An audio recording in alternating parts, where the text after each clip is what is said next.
बिस्मिल्लाहिर्रहमानिर्रहीम। Last time हमने discussion शुरू की थी सैलरी के ऊपर, और हमने ये डिस्कस किया कि सैलरी की डेफिनेशन में से कौन से अलाउंसेस हैं जो सैलरी की डेफिनेशन में से एक्सक्लूड किए जा सकते हैं, ताकि आप अपने क्लाइंट्स को अलाउएबल टैक्स प्लानिंग के मुताबिक उसकी सैलरी का जो बर्डन है, टैक्स बर्डन है, वो रिड्यूस कर सकें। ठीक है, तो what you have to do is to get the details of salary of your client, the basic salary and other allowances, and see if there is any allowance which is solely expended in the performance of employees' duties of employment. Such allowance would not form part of taxable salary of the employee, or even would not form part of salary of the employee. Then we discussed the case of judicial allowance, Sindh High Court decision, Peshawar High Court decision, Lahore High Court decision, whereby judicial allowance and special judicial allowance were discussed and were not made part of salary. I had given the citation of the decision. I hope you have read those citations, you have read those case laws. In case anybody has any questions, we can discuss further. We further discussed reimbursements are also part of salary if they are for official purposes, and if the reimbursements are for personal purposes, reimbursements are part of salary if they are for personal purposes, and if there are any reimbursements which are for the purpose of employees' duties of employment, then such reimbursements would not form part of salary. Salary की एक general मैंने आपको बता दिया, in cash and kind में क्या होता है। कुछ और अलाउंसेस की बात की थी, और लास्ट टाइम हमने डिस्कशन शुरू की थी टर्मिनेशन बेनिफिट्स के ऊपर। हमारे पास बहुत सारे एम्प्लॉयज आते हैं जो रिटायर हो रहे होते हैं या जिन्होंने गोल्डन हैंडशेक लिया होता है। काफ़ी सारे हमारे क्लाइंट्स हैं ओवर द इयर्स, हमने जिनको इसमें जिनको हमने सर्विसेज दी हैं। तो उनके लिए एक लॉ में एक स्पेशल प्रोविजन है, ये आपको पता होनी चाहिए कि आपके पास जब भी कोई सैलरीड इंडिविजुअल ऐसा है जिसने गोल्डन हैंडशेक की पेमेंट ली है, या कोई टर्मिनेशन बेनिफिट्स हैं जो टैक्सेबल टर्मिनेशन बेनिफिट्स हैं, तो उनमें एक फायदा लॉ में ये दिया गया है कि termination benefits can be offered for tax at last 3 years average rate of tax instead of current year rates. यानी आप करंट, क्योंकि होता ही है ना कि आप सैलरी फर्ज किया 12 लाख रुपए और टर्मिनेशन बेनिफिट मिले 20 लाख रुपए के, तो 32 लाख रुपए टोटल सैलरी बन गई टर्मिनेशन बेनिफिट और नॉर्मल सैलरी मिला के। तो which will increase the slab rates जब हम उसको करंट ईयर के स्लैब रेट्स में शामिल करेंगे। तो लॉ ने ऑप्शन दी कि भाई आप इसको बजाय इसके कि करंट ईयर के रेट्स पर टैक्स के लिए ऑफर करें, आप लास्ट 3 years के एवरेज रेट के ऊपर टैक्स के लिए ऑफर कर सकते हैं। ये आपने याद रखना है जब भी आपके पास कोई ऐसा सैलरीड पर्सन आए हु हैज टेकन रिटायरमेंट और गोल्डन हैंडशेक पेमेंट। ये एक एग्जांपल छोटी सी है, इसको करने के लिए फॉर एग्जांपल एक एम्प्लॉय की सैलरी है 1 लाख रुपए पर मंथ, कन्वेंस अलाउंस है 20,000 रुपए पर मंथ, टर्मिनेशन बेनिफिट है उसको मिले 5 लाख रुपए का। तो पहले स्टेप में आप क्या करेंगे, बेसिक सैलरी और कन्वेंस अलाउंस आप ऐड कर दें। 12 लाख रुपए की बेसिक सैलरी हो गई, 2,40,000 रुपए convince allowance, total salary without termination benefits हो गई 1.4 मिलियन, 14,40,000 रुपए। ये स्टेप 1 है। तो स्टेप 1 में आप टैक्स लायबिलिटी कैलकुलेट करेंगे विदाउट टर्मिनेशन बेनिफिट सैलरी पर कितनी टैक्स लायबिलिटी बन रही है। So at the step 1 you will calculate tax liability without taking into account the termination benefit that has been received by the person. Step 2 में फिर आप जो सैलरी आपने कैलकुलेट की थी उसमें आप टर्मिनेशन बेनिफिट को भी इंक्लूड करें। अब टर्मिनेशन बेनिफिट को इंक्लूड करके अब आप दोबारा टैक्स लायबिलिटी कैलकुलेट करें। यहां पर मैंने कैलकुलेट की हुई है कि पहले स्टेप में without termination benefits tax liability थी 54,000, फिर मैंने टर्मिनेशन बेनिफिट को ऐड किया तो टोटल टैक्स लायबिलिटी बन गई 1,11,000 रुपए, 111,000। इसका मतलब ये हुआ कि जब मैं टर्मिनेशन बेनिफिट को करंट ईयर की सैलरी में ऐड करता हूं तो मेरी लायबिलिटी कितनी इंक्रीज हो जाती है, 57,000 रुपीज। जब मैं टर्मिनेशन बेनिफिट को अगर करंट ईयर की सैलरी में ऐड करके टैक्स के लिए ऑफर करता हूं तो मेरी टैक्स लायबिलिटी इंक्रीज होती है by an amount of rupees 57,000। अब स्टेप 3 मैंने परफॉर्म करना है। स्टेप 3 में मैं क्या करूंगा, मैं लास्ट 3 years का, जैसे यहां पर मेरे पास 2019, 18, 17, 16 के मेरे पास टैक्स लायबिलिटी और टैक्सेबल इनकम मेरे पास मौजूद है, क्योंकि रिटर्न से मुझे पता लग जाएंगे। इसमें से 2016 को इग्नोर कर दें क्योंकि सिर्फ 19, 18 और 17 यानी पिछले 3 साल का मुझे लेना है। तो 3 साल का मैं कैलकुलेट करूंगा average rate of tax. Average rate of tax कैसे आएगा? Tax liability of the 3 years divided by taxable income of 3 years। ठीक है, तो इसके ऊपर मैं कैलकुलेट कर लूंगा जो मुझे इस साल टर्मिनेशन बेनिफिट मिला है, उस टर्मिनेशन बेनिफिट पर मेरी टैक्स लायबिलिटी कितनी बन रही है अगर मैं लास्ट 3 years का average rate of tax apply करूं। तो लास्ट 3 years का जब मैंने average rate of tax apply किया तो आप इसमें देखेंगे टर्मिनेशन बेनिफिट मिला था 5 लाख रुपए का, 0.86% मैंने अप्लाई किया तो टैक्स लायबिलिटी आ गई 4,300, 4,300 रुपीज। तो पिछले स्टेप में मेरी इंक्रीज टैक्स लायबिलिटी, अगर मैं करंट ईयर में टर्मिनेशन बेनिफिट को ऐड करता तो फिर करंट ईयर के रेट पे टैक्स करता तो मेरी टैक्स लायबिलिटी कितने से बढ़ जाती है? 57,000 से। और अगर मैं करंट ईयर में ऐड नहीं करता बल्कि लास्ट ईयर्स के एवरेज रेट पर टैक्स करता हूं तो टैक्स लायबिलिटी आती है 4,300 रुपए। टोटल टैक्स लायबिलिटी 54,000 प्लस 4,300, 58,300 बनेगी। इसका मतलब है फायदा इस बात में टैक्स पेयर को कि उसको लास्ट ईयर्स के एवरेज रेट पर टैक्स करवाए बजाय इसके कि वो करंट ईयर के रेट पर टैक्स करवाए। ये भी पॉसिबल है कि ये फायदा ना हो, तो आपने दोनों वर्किंग करके चेक करके देखनी है। इसको मैं एक दफा रिपीट कर रहा हूं। पहले स्टेप के तौर पर आपने क्या करना है? पहले स्टेप में आपने टैक्स लायबिलिटी कैलकुलेट करनी है विदाउट टर्मिनेशन बेनिफिट्स। जैसे मैंने यहां पर की हुई है, टैक्स लायबिलिटी कैलकुलेट करके आपके पास 54,000 आ जाएगा। दूसरे स्टेप में आपने सारी इनकम को ऐड कर देना और टैक्स लायबिलिटी कैलकुलेट करेंगे तो आपके पास पता लग जाएगा कि टर्मिनेशन बेनिफिट को अगर करंट ईयर की इनकम में ऐड करके टैक्स के लिए ऑफर करें तो उसके ऊपर क्या टैक्स लायबिलिटी बनती है, which is in this question 57,000 in this case. अब इस केस में अगर आपके पास लास्ट 3 years के एवरेज रेट अवेलेबल है तो आप क्या करेंगे? लास्ट 3 years की total tax liability divide by total taxable income of last 3 years, तो आपके पास आ जाएगा एवरेज रेट ऑफ टैक्स। उसे मल्टीप्लाई करें टर्मिनेशन बेनिफिट से तो आपको पता लग जाएगा कि टर्मिनेशन बेनिफिट्स के ऊपर अगर मैं लास्ट 3 year का एवरेज रेट अप्लाई करूं तो कितनी टैक्स लायबिलिटी बनती है। तो ये 4,300 बन रही है और पहले 57,000 बन रही थी, तो इसका मतलब है बेनिफिट लास्ट 3 years के एवरेज रेट में इन दिस केस। ये जरूरी नहीं है कि हमेशा इधर बेनिफिट हो, लेकिन इन दिस केस ये एग्जांपल जो मैंने बनाई इसमें इधर बेनिफिट है। तो ये था टर्मिनेशन बेनिफिट्स के केस में आप अपने क्लाइंट को, टैक्स पेयर को कैसे विद इन द लॉ रहते हुए उसकी टैक्स लायबिलिटी रिड्यूस कर सकते हैं, बेनिफिट पहुंचा सकते हैं। ये बात सबको क्लियर है? किसी का कोई क्वेश्चन इसके ऊपर तो पूछ लें। You can raise your hands or write in the chat box. कोई क्वेश्चन नहीं है? ओके। नेक्स्ट है हमारे पास एरियर्स ऑफ सैलरी। एरिया जिस तरह टर्मिनेशन बेनिफिट्स हैं उनको लॉ ने अलाउ किया कि भाई ये टर्मिनेशन बेनिफिट्स आप लास्ट 3 year के एवरेज रेट पर टैक्स के लिए ऑफर कर सकते हैं। एरियर्स ऑफ सैलरी में भी लॉ ने कुछ इससे मिलती जुलती सहूलत फैसिलिटी फराहम की है। एरियर्स ऑफ सैलरी का कंसेप्ट ये है कि जो जनरली गवर्नमेंट डिपार्टमेंट्स में होता है कि या प्राइवेट में भी पॉसिबल है कि आपको 1-2 साल पिछले साल की या उससे पिछले साल की या 2 सालों की इकट्ठी सैलरी। मतलब मेरे पास एक केस आया, एक मेरे सीनियर हैं जो एक गवर्नमेंट इदारे में मुलाजिम थे, उनके लीव इनकैशमेंट का केस काफी अरसे से फंसा हुआ था और अल्टीमेटली फिर उनको 2-3 साल के बाद पिछले 4 सालों के एरियर्स लीव इनकैशमेंट के इकट्ठे मिल गए। अब वो जब इकट्ठे इनकैशमेंट के एरियर्स मिल गए तो अब उन्हें करंट ईयर की लायबिलिटी में ऐड करें तो वो टैक्स लायबिलिटी बहुत ज्यादा बन जाती थी। तो फिर हमने लॉ की इस प्रोविजन का फायदा उठाया। ये प्रैक्टिकली हमने इस प्रोविजन का फायदा उठाया और हमने किया ये कि हमने इस प्रोविजन का फायदा उठाते हुए हमने उनको कहा कि जनाब आपकी सैलरी जो है हम बजाय इसके करंट ईयर के रेट पर टैक्स के लिए ऑफर करें, हम उसको ईयर ऑफ एक्रूअल में ले जाते हैं।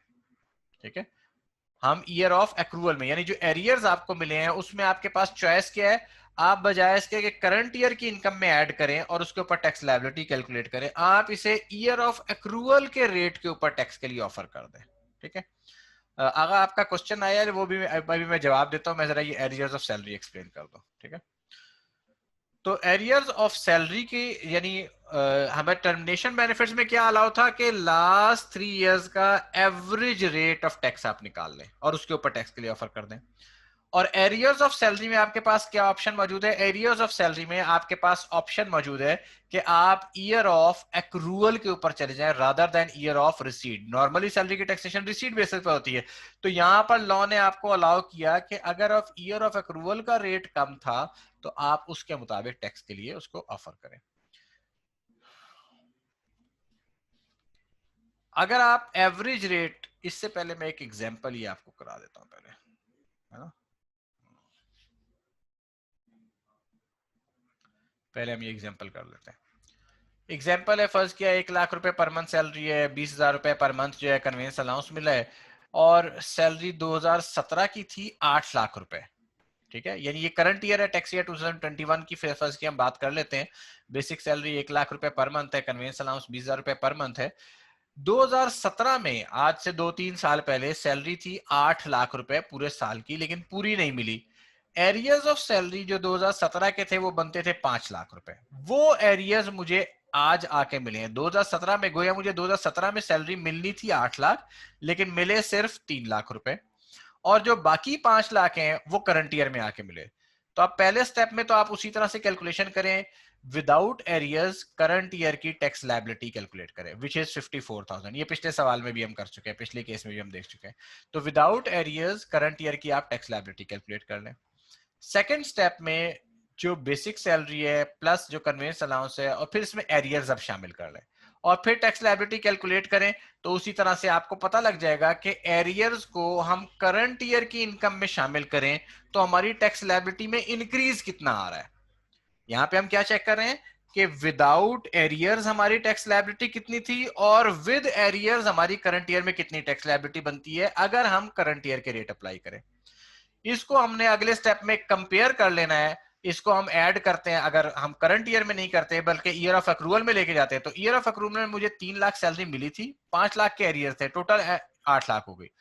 तो 3 लाख के ऊपर तो मैंने टैक्स दिया होगा 0, 3 लाख के ऊपर टैक्स देते हैं 0, क्योंकि 3 लाख टैक्सेबल नहीं थे उस वक्त, और टोटल सैलरी 8 लाख रुपए बन जाती है। 8 लाख के ऊपर अगर मैं 8 लाख कर दूं तो ये 10,000 बनते हैं। इसका मतलब ये हुआ कि अगर मैं ईयर ऑफ एक्रूअल के रेट पर टैक्स करवाऊं तो जो मेरी एक्स्ट्रा सैलरी बनती है वो बनती है 10,000 रुपए, सॉरी एक्स्ट्रा टैक्स लायबिलिटी बनती है 10,000 रुपए।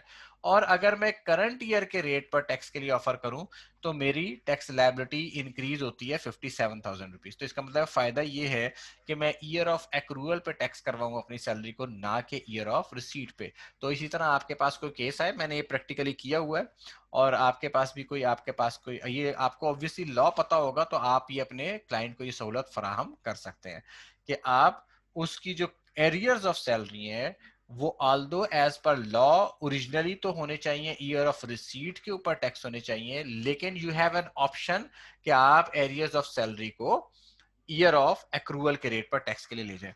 अच्छा, उसके बाद नुमान ने एक क्वेश्चन पूछा है, तो सॉरी आगा ने, अगर इसके लिए आप जरा इस प्रोविजन को देखें, सेक्शन 12 के अंदर मैं आपको ले जाता हूं। ठीक है, आगा साहब ने क्वेश्चन ये पूछा है कि जब हम एवरेज रेट ऑफ टैक्स मालूम करेंगे तो एवरेज रेट ऑफ टैक्स के लिए इनकम मैं सिर्फ सैलरी लूंगा या मुझे कोई और भी इनकम लेनी है। तो जरा इसका जो फॉर्मूला है सेक्शन 12 सब सेक्शन 6 में, वहां पर कहता है A divided by B. A is the total tax paid और payable by the employee on employee's total taxable income. ठीक है, यानी वो सिर्फ सैलरी इनकम की बात नहीं करता, टोटल टैक्सेबल इनकम। इसी तरह बी जो है वो टोटल टैक्सेबल इनकम की बात करता है। तो जब आपने एवरेज रेट ऑफ टैक्स निकालना है तो आपने टोटल टैक्सेबल इनकम को लेना है, सिर्फ सैलरी इनकम को नहीं लेना। I hope I have answered your question. अगर फिर भी कोई क्वेश्चन है तो you can write in the chat box या you can raise your hands.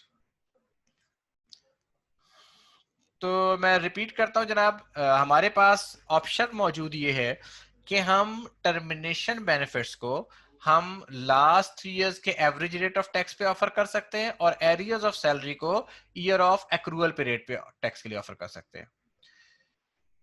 जी रात भाई। अस्सलाम वालेकुम। वालेकुम सलाम।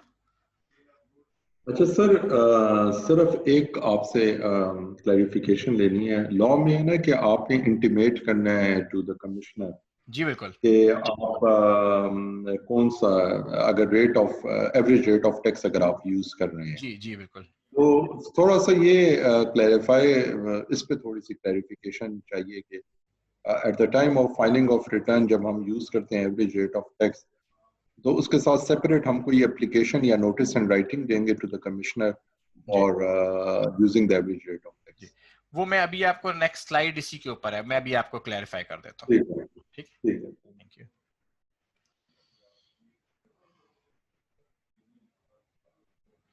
अच्छा, आगा ने, ठीक है सर। जी, thank you thank you, sorry.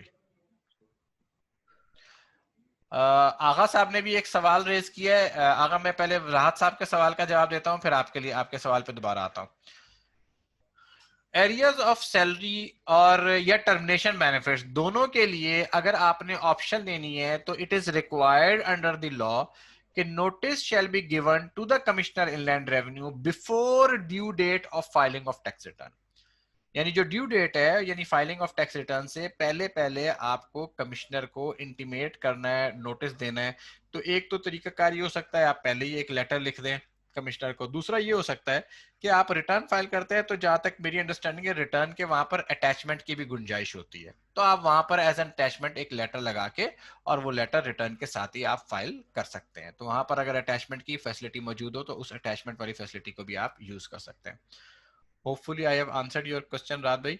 अगर आपको फर्दर पूछना हो तो I am available. Meanwhile I will take the question of Agha साहब। आगा साहब ने कहा है does it include final income? नहीं, फाइनल इनकम को हम टोटल टैक्सेबल, फाइनल इनकम के बारे में ये है कि फाइनल इनकम जो यानी फाइनल टैक्स रिजीम की इनकम टैक्सेबल इनकम का पार्ट नहीं बनेगी, तो उसको एवरेज रेट की कैलकुलेशन में हम शामिल नहीं करेंगे। ठीक हो गया? अच्छा, इसके बाद फॉरेन सोर्स सैलरी। अगर आपका कोई क्लाइंट है, आपका कोई इंडिविजुअल टैक्स पेयर है जिसकी फॉरेन सोर्स सैलरी भी आ रही है, ठीक है, तो फॉरेन सोर्स सैलरी में अगर उसने रेजिडेंट इंडिविजुअल ने उसने अपनी फॉरेन सोर्स सैलरी के ऊपर पाकिस्तान से बाहर टैक्स पे किया हुआ है, तो देन उसकी foreign source salary is exempt from tax. Generally foreign source income पे आपने टैक्स पे किया हो तो आपको टैक्स क्रेडिट मिल जाता है, लेकिन फॉरेन सोर्स सैलरी की सूरत में अगर आपने उसके ऊपर फर्ज किया आप 3 महीने यूके में काम करते हैं, 8 महीने 9 महीने 10 महीने पाकिस्तान में काम करते हैं, और वहाँ जैसे ये बाज़ औक़ात अक्सर पेट्रोलियम कंपनीज में होता है, पेट्रोलियम कंपनीज में जो बाहर के लोग काम करते हैं पाकिस्तान में भी टाइम गुजारते हैं, ये इराक भी चले गए, लीबिया चले गए और मुख्तलिफ मुल्कों में चले गए, और वहां पर भी उन्होंने सैलरी अर्न की, या मल्टी नेशनल जिनके मुख्तलिफ मुल्कों में ऑफिस हैं, तो उनके जो फॉरेन सोर्स सैलरी है अगर उसके ऊपर वहां पर टैक्स पे कर दिया तो फिर पाकिस्तान में उसकी कोई टैक्सेशन नहीं होगी। अगर कोई रेजिडेंट इंडिविजुअल है, उसकी फॉरेन सोर्स सैलरी है और उसने फॉरेन में उसके ऊपर टैक्स पे कर दिया, तो उसकी पाकिस्तान में कोई टैक्सेशन नहीं होगी, it will be exempt from tax. तो आप अपने ऐसे इंडिविजुअल क्लाइंट्स को जिनकी foreign source salary taxed foreign source salary है, इसमें ये नहीं है कि पाकिस्तान से कम पे किया है ज्यादा पे किया है, तो उनके ऊपर आपको फॉरेन टैक्स क्रेडिट कैलकुलेट करने की जरूरत नहीं है, but it is straight away exam from tax. किसी का कोई क्वेश्चन है तो पूछ ले।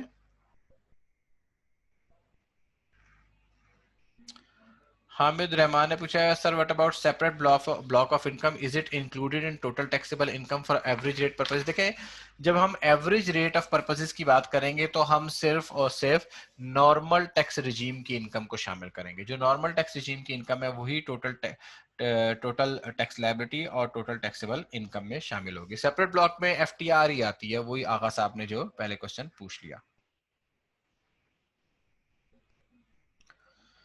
उसके बाद है हमारे पास स्पेशल अलाउंस। स्पेशल अलाउंस जैसे पहले हमने पढ़ा कि कुछ अलाउंसेस होते हैं जो कि एम्प्लॉय की सैलरी का हिस्सा नहीं बनते, तो स्पेशल अलाउंस भी इसी किस्म का अलाउंस है, जैसे ये टीएडीए वगैरह दिया जाता है टू मीट दी एक्सपेंडिचर जो एम्प्लॉय की परफॉर्मेंस ऑफ ड्यूटीज के लिए। तो आप अपने जब किसी क्लाइंट को इंफॉर्मेशन ले सैलरी की तो उसमें देख लें कि अगर कोई इस किस्म का स्पेशल अलाउंस है जो कि एक्सपेंसेस को मीट करने के लिए दिया जा रहा है, तो वो स्पेशल अलाउंस की एग्जेम्पशन भी लॉ में मौजूद है।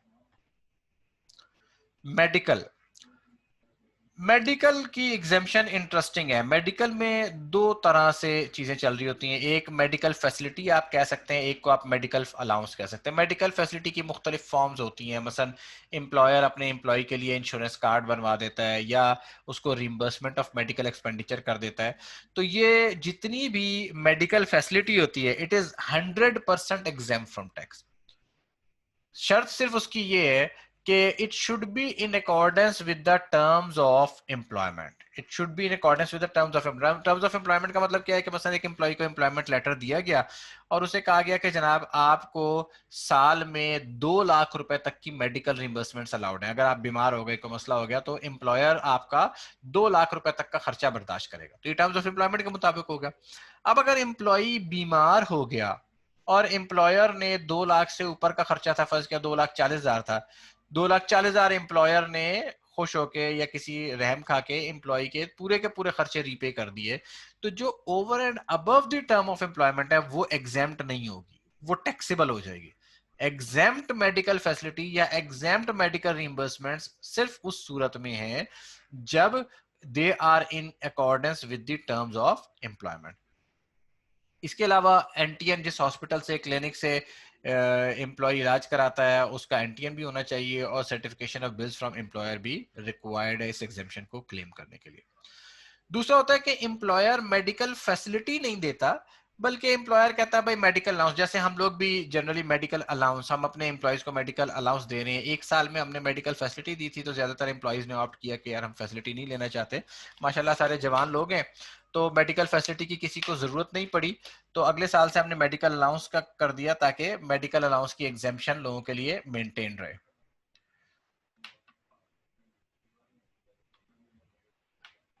फवाद आपका क्वेश्चन मैं भी आंसर करता हूँ ये स्लाइड मुकम्मल करके। तो मेडिकल अलाउंस की एग्जेम्पशन के लिए क्या शर्तें हैं? मेडिकल अलाउंस की एग्जेम्पशन के लिए एक शर्त तो ये है कि टर्म्स ऑफ एम्प्लॉयमेंट में कोई मेडिकल फैसिलिटी लिखी नहीं होनी चाहिए।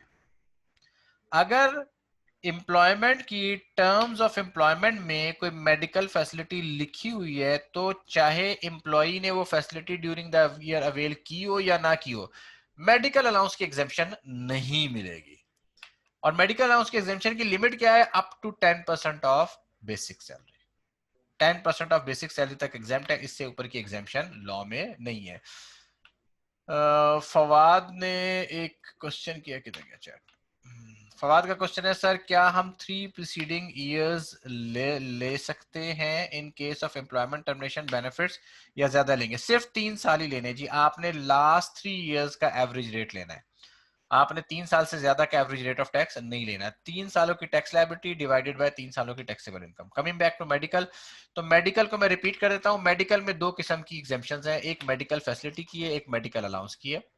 मेडिकल फैसिलिटी की एग्जेम्पशन के लिए मैंडेटरी शर्त सिर्फ ये है कि वो टर्म्स ऑफ एम्प्लॉयमेंट में लिखी हो, फिर उसके बाद जितनी मर्जी अमाउंट हो, 10 लाख, 20 लाख, 1 करोड़, जितना भी एम्प्लॉयर दे सकता है, वो सब एग्जाम फ्रॉम टैक्स है। मेडिकल अलाउंस की एग्जेम्पशन के लिए, मेडिकल अलाउंस की एग्जेम्पशन के लिए एक तो लिमिट है, अमाउंट की लिमिट है, परसेंटेज है कि 10% ऑफ बेसिक सैलरी तक एग्जाम्प्ट है, और दूसरा कोई medical facility terms of employment में नहीं लिखी होनी चाहिए। इस मेडिकल फैसिलिटी और मेडिकल अलाउंस को समझने के लिए मैंने 4 एग्जांपल्स बनाई हैं, इनको जरा देख लें। Mister A, basic salary 1 lakh रुपए पर मंथ, मेडिकल रिइंबर्समेंट की एनुअल लिमिट 5 लाख रुपए, यानी उसके एम्प्लॉयर ने उसे लिमिट दी हुई है उसके टर्म्स ऑफ एम्प्लॉयमेंट के मुताबिक। मेडिकल अलाउंस उसे कोई भी नहीं मिल रहा, उसको ड्यूरिंग द ईयर जो रिइंबर्समेंट मिली 5,50,000 रुपए की, तो उसकी टैक्सेबल सैलरी कितनी होगी? 12 लाख रुपए प्लस 50,000 रुपए, यानी जो उसे over and above the terms of employment पैसे मिले वो टैक्सेबल सैलरी का हिस्सा बन जाएंगे और टोटल टैक्सेबल सैलरी 12,50,000 हो जाएगी। मिस्टर बी, उसकी बेसिक सैलरी है 1 लाख रुपए पर मंथ, मेडिकल रिइंबर्समेंट की एनुअल लिमिट है 5 लाख रुपए और मेडिकल अलाउंस है 8,000 रुपए। अब जहां पर मेडिकल रिइंबर्समेंट भी है, यानी मेडिकल फैसिलिटी भी और मेडिकल अलाउंस भी है, तो अब ड्यूरिंग द ईयर उसने कोई रिइंबर्समेंट ली नहीं है, लेकिन स्टिल मेडिकल अलाउंस की एग्जेम्पशन नहीं मिलेगी, क्योंकि क्या लिखा हुआ है लॉ में कि अगर टर्म्स ऑफ एम्प्लॉयमेंट में कोई भी मेडिकल फैसिलिटी हो तो मेडिकल अलाउंस की एग्जेम्पशन नहीं मिलेगी। तो 12 लाख रुपए प्लस 96,000 रुपए मेडिकल अलाउंस मिला के ये टैक्सेबल सैलरी बन जाएगी 12,96,000 रुपए। मिस्टर सी, सैलरी है 1 लाख रुपए पर मंथ, उसकी no medical reimbursement in terms of employment, उसकी टर्म्स ऑफ एम्प्लॉयमेंट में कोई मेडिकल फैसिलिटी नहीं लिखी हुई और मेडिकल अलाउंस है उसका 12,000 रुपए। अब ये जो 10% की लिमिट है, इसका मतलब है उससे एक्सीड कर रहा है। ड्यूरिंग द ईयर एम्प्लॉय बीमार हो गया और एम्प्लॉयर ने उसे मेडिकल रिइंबर्समेंट 50,000 रुपए की कर दी। अब उसकी टैक्सेबल सैलरी कैसी बनेगी? 12 लाख रुपए बेसिक सैलरी प्लस 24,000 रुपए मेडिकल अलाउंस, क्योंकि 10,000 रुपए तक एग्जाम था, 10,000 यानी 10% तक, उससे ऊपर जो 2,000 रुपए पर मंथ है वो टैक्सेबल में शामिल हो जाएगा, और 50,000 रुपए जो उसे other than terms of employment मिले हैं वो भी टैक्सेबल सैलरी का हिस्सा बन जाएंगे। तो टोटल 12,74,000 रुपए।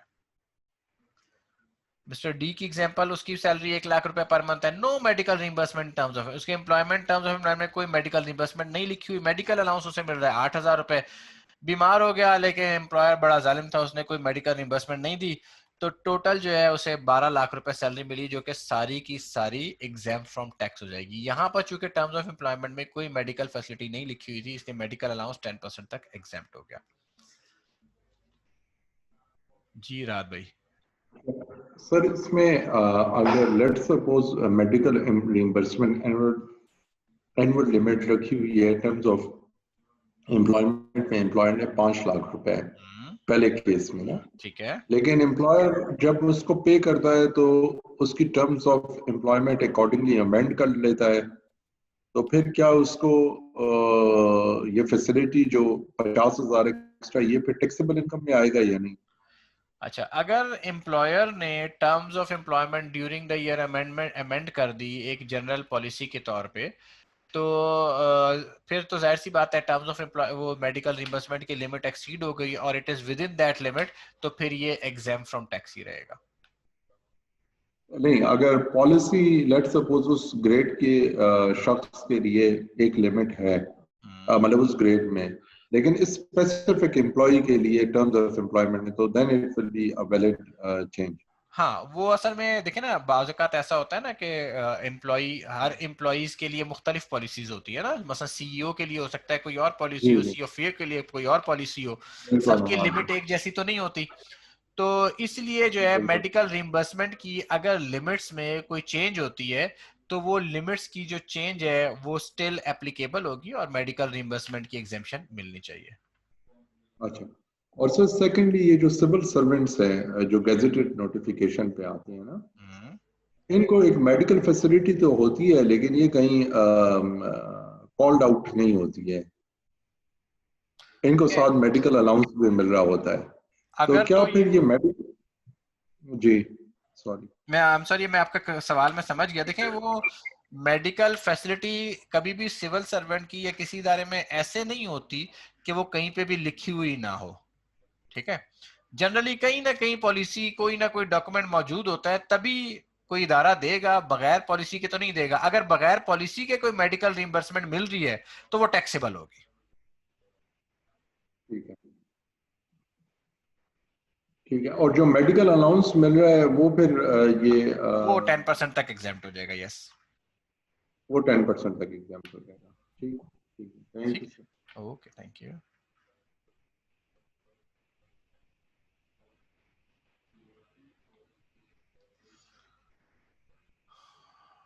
अच्छा जी, एक हामिद रहमान ने लिखा है, the salary mention certificate issued by employer under rule 42 includes medical allowance value और नॉट। देखिए, ये तो अब वो एम्प्लॉयर ने, इसीलिए मैंने कहा कि आपको सैलरी की डिटेल लेनी चाहिए ना, क्योंकि ये हमें वैसे तो नहीं पता लग सकता कि उसकी सैलरी की बाइफरकेशंस वगैरह क्या है। तो इसलिए एम्प्लॉयर से उसकी सैलरी की, जब आपके पास कोई क्लाइंट आता है और सैलरी इंडिविजुअल आता है, तो इट इज ऑलवेज एडवाइजेबल कि उसकी सैलरी की कंप्लीट डिटेल्स लें, ताकि आपको पता लग जाए कि उसकी सैलरी की फर्दर बाइफरकेशन, टैक्सेशन, एग्जेम्पशन किस तरह से होगी। फवाद मतलूब ने सवाल किया है, can we claim bills in tax return? कौन से बिल्स की बात कर रहे हैं और उसको किस तरह से क्लेम करना चाहते हैं? फवाद, आप हैंड रेज करें, मैं आपको अनम्यूट करता हूं, ताकि can we claim bills in tax return, medical bills. देखिए, जो मेडिकल बिल्स है ना, उनको टैक्स रिटर्न में उस तरह नहीं क्लेम किया जाता। मेडिकल बिल्स की आपको डिडक्शन नहीं मिल रही, यानी ये नहीं होगा कि 12,00,000 सैलरी है और मैंने 50,000 रुपए के मेडिकल बिल पे किए हैं तो मैं 12,00,000 में से 50,000 माइनस करूंगा। नहीं, हो ये रहा है कि आपकी सैलरी 12,00,000 रुपए है, उसके ऊपर एम्प्लॉयर ने आपके ब्याह पर 70, 80, 90 हजार रुपए हॉस्पिटल को दे दिए। अब वो आपके लिए एक बेनिफिट है, लॉ ने कहा ये बेनिफिट एग्जाम्प्ट है if it is in accordance with the terms of employment. So this medical facility does not mean कि आप सैलरी में से माइनस करेंगे। It is a benefit in addition to your normal salary, but it is exempt from tax. I hope ये बात आपको clear हो गई है। अदरवाइज आप क्वेश्चन दोबारा पूछ सकते हैं, या आपको मैं अनम्यूट कर देता हूं तो you can ask the question.